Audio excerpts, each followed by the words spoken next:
Moi je vais vous présenter la partie donc tirage de ces moulages grâce à de la résine. Donc la résine, je vais la préparer, hein, c'est une résine à base d'époxy. Donc j'avais fait un premier mélange de gris parce que le tirage sont en gris. Alors donc nous voici avec un moule complet et le spécimen original.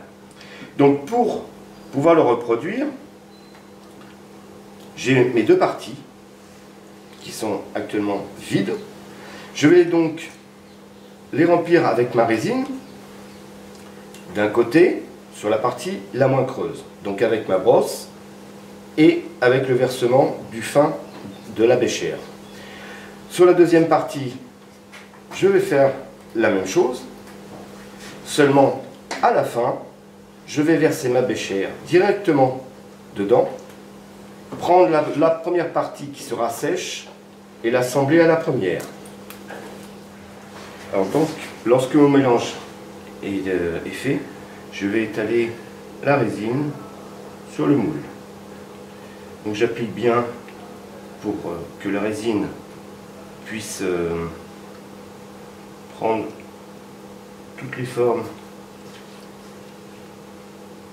du moule, tous les coins et les recoins. Alors en appliquant la résine, faire bien attention de ne pas en mettre sur le plan de joint du moule, c'est-à-dire toutes les parties qui sont ici, pour éviter une surépaisseur lorsque l'on va assembler la deuxième partie. Donc elle se fait en plusieurs fois puisque la quantité de résine est petite. Et juste avant de sentir que la résine commence à durcir, je vais la verser dans la partie creuse et ainsi la remplir et vider ma petite béchère dedans. Et voilà. La partie est bien terminée. Vous pouvez voir que le plan de joint qui est tout autour est propre, qu'il n'y a pas de résidus de résine donc. Je vais pouvoir donc maintenant prendre ma deuxième partie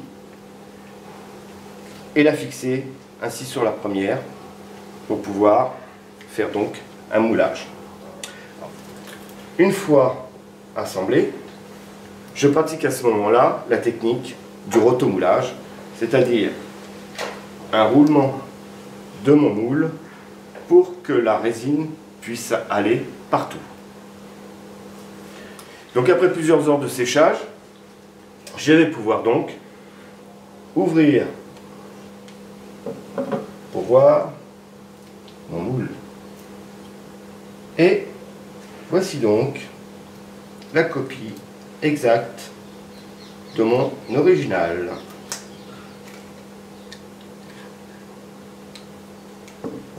Donc, ici. Donc cette résine a pris toutes les formes, les creux et les bosses du spécimen. Donc comme vous voyez, mon moulage rentre parfaitement dans mon moule. Donc voici mon original de couleur claire et mon moule de couleur foncée. Seulement, mon moulage va être exposé. Je ne peux pas le laisser gris, donc il va falloir que je fasse une patine pour qu'il devienne exactement comme l'original. Sur ce moulage d'Archaeopteryx, qui était donc gris à la base, comme sur les autres moules que je viens de vous montrer, il a fallu que je fasse donc une patine pour que le tirage puisse ressembler le plus possible à l'original. Donc la patine a été réalisée en pigment.